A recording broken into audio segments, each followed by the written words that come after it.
Basically what happened, one night I went to a play with a friend of mine, and she was an actress, and it was some stupid play because I said, I could write better dialogue than that.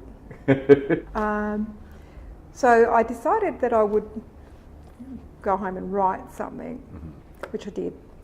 And David Milroy was working for Yibiyung Theatre in Perth, which is the Aboriginal theatre company there. And he, because we were mates as well, I just sort of let him read what I'd done. You know, I never thought anything of it. Like I'd finished at the ABC, I'd gone and did fabric printing and design for a year and went up to Broome and lived for a year and, was just doing nothing. And then David approached me and he said, would you write this play about the Davis sisters, which was called Aliwa in the end. And I said, oh yeah, okay, what do I have to do? He goes, well, we have to go to the Playwrights Conference in a couple of months. And I said, well... A couple of months? Yeah. That's so quick. It was. And I said, well, what do we have to do? He goes, well, we're only going there. And he goes, because it's sort of more or less in the very early stages, it's about, getting your story together and ideas and working with actors and, you don't really need anything. So I get to the Playwrights Conference and what really blew me away was the fact that you've got those booklets and it's, I think it was in Canberra and it was a big mix of people and in this book and I open it up and I go, oh my God, they've got me down as playwright. And I'm going, I haven't done anything yet. And it was at that moment I was thinking, oh my God, what have I got myself into? And that's where it was just the most, I suppose, surreal, amazing experience because they're these actors on stage, they are performing the words and then it was the overflow of the audience reaction and laughing and, really engaging with what the actors said. I'm going, oh, this is good. And then to top it off, getting a standing ovation. Wow. So that was my introduction to what a fantastic writing. first go. That's brilliant. Yeah. And then Aliwa then went on. It is a fully fledged production at Yibiyung, is that right? Yes, it did Yibiyung, and then the next year Neil Armfield took it on to do it for Belvoir, which was a total success there as well. Yes. It had, but of course it was bigger. Yibiyung, which is the play we're really kind of here to talk about, that was was that the next project straight after Aliwa, or was there anything in between? I actually wrote Skin Deep as well for Kuamba Djara, which was staged in Brisbane. And that was basically at the same time. So from Aliwa, I had basically 2 plays on a stage within a year. Wow. As a first-time writer. Yeah. And I think... I wasn't going to write again afterwards at all because of the stresses that, some things that, had happened behind the scenes as well. So I was not going to actually do it again. What or who or how what brought you back? What changed your mind about that? My mother. My mum kept nagging me for, I think, 3 years. Yeah, 3 years. Why don't you write a story about your grandmother? Why don't you? Who's your mother's mother? My mum's mum, yes. Yeah. And I said, I don't know. And then, of course, to shut her up, really, I said, yeah, okay then. And of course, I had to get permission, not only off my mum, but off my uncles. And my auntie, but one auntie refused to give permission and still has not seen it today, but the uncles, and so I thought, well, 3 against 1 and it's fine. The democracy. I saw it but twice in Sydney and in Melbourne and I thought it was a beautiful, it was a really lovely experience to sit with it and be in the theatre with it. And Really. I think, what people didn't realise is, and this what, or media or, those sorts of things, is like how they jump on the bandwagon of it being another stolen generation story, which it wasn't to me. It was honouring my grandmother, and it was just basically about her love for country and home and just wanting to be back with her family, regardless of how long the journey took. So it was a celebration of her life more so than how they said another, because I never looked at it that in any part of the writing, because it did happen. I mean, she was put into a mission, she was sent out to domestic service. It is the story, yes. But it wasn't, that's not the essence of the story. You know what I mean? Do you find, I'm trying to think of how to phrase this question, I'm phrasing it carefully, but I'm curious about whether, as an Indigenous writer, do you find that there's a whole lot of political stuff? I mean, it's sort of what you were implying, I guess, with that last thing you said, that there's maybe a whole lot of political baggage just goes on top of something just because it's Indigenous, because it sits in a particular... Because it's got Indigenous content. Yeah. I guess so.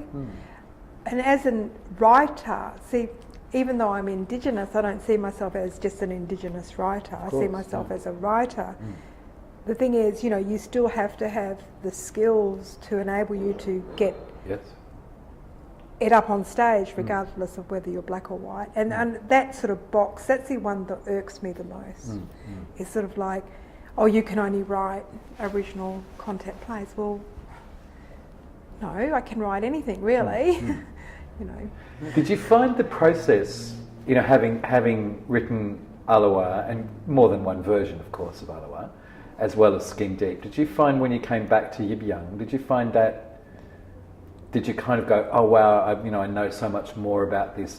Was it an easier process, I guess, in at least technically, in terms of writing a play? Well, in one way, yes, in one way, no, because my grandmother's actually been gone for over 26 years.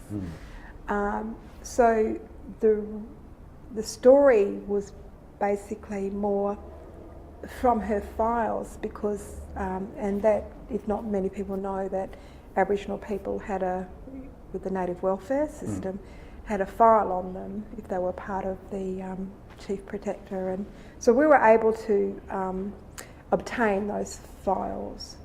So in that, I was able to work on what sort of time frame I might have needed to, do a play about my grandmother. And when my grandmother was alive anyway, she didn't speak about that time at all as well. So for me, writing about my grandmother was more about closing my eyes and just imagining that I was in her shoes through that process. And yeah, it was quite amazing that you could learn a lot from files as well. But not only that, through old uncles and aunts and sitting around the table, and you don't realise as a child what you actually do glean. Yes, of course. Yes. And remember stories that you've heard and forgotten and all of that. And there were certain things that actually had happened that I had written in the play that I made up, but in reality they really did happen. Oh wow. So for instance, with my grandmother being taken from Karalup Mission up to Moore River, she was actually on that train with those 200 or so people that were moved from down south, to further up to a different sort of land. And there's also mention in the files of her going home, returning from where she was actually out for domestic service with a baby, a white baby, and there's only a mention of a white baby once ever. So said to my mum, I said, well, did Nan have a baby? And she said, what are you talking about? I said, well, in the file here, is that why the communication was, that she was sent back from that domestic service because she got pregnant? And Mum goes, well, she didn't even, realise or know. Well, she didn't read that part, so it didn't click to her. So that, in that sense, which is something that we'll never know, of course, if that was the case. But got to think about things like that. Absolutely. And did you find that, when you were reading like this file about your grandmother, what was that like? Was that difficult or? Yes and no. I mean, there were some things that were quite difficult, but to actually see her handwriting and her asking for clothing, or because she was at the age of 14 sent to from more River Native settlement, out to domestic service, and then she ended up running away, and of course then because she wanted to get married, and she wasn't allowed to. So there was lots of these things of this ownership, like the parents had no say with regard to that. The chief protector was the legal guardian. Parents had no right. So she would have to go through that process to be accepted. So one way she did it was, well, okay. She ended up just running away and living with the boy, and of course then she's I wish I could remember what was said in the file. She has something about the call of the wild. Oh, wow. Yeah, it's really quite. Yeah, it's full on, isn't funny, it? Yeah. At what point did you make the decision? Because it's one of the things about one of the many things about Yibiyung that I absolutely love, is that first section of it in language. When did you make that? Was that an early thing, or did it come later, or? I think it just happened organically. It just meant to be there because my mother is actually teaching the Noongar language, and the fact that in the play it's sort of like, everything gets stripped and you're not allowed to speak your language when we're at the mission, or when you're in domestic service, or doing those sorts of things. And that was another strong memory of mine, was with my grandmother and the old aunties all sitting around. They would actually chat in language, but when us kids came in, they would stop. Oh, okay. So it's like, so it's sort of, for me it was about giving that language back its strength and ownership. And when you eventually saw that in the theatre, with with that being spoken, was that exciting for you?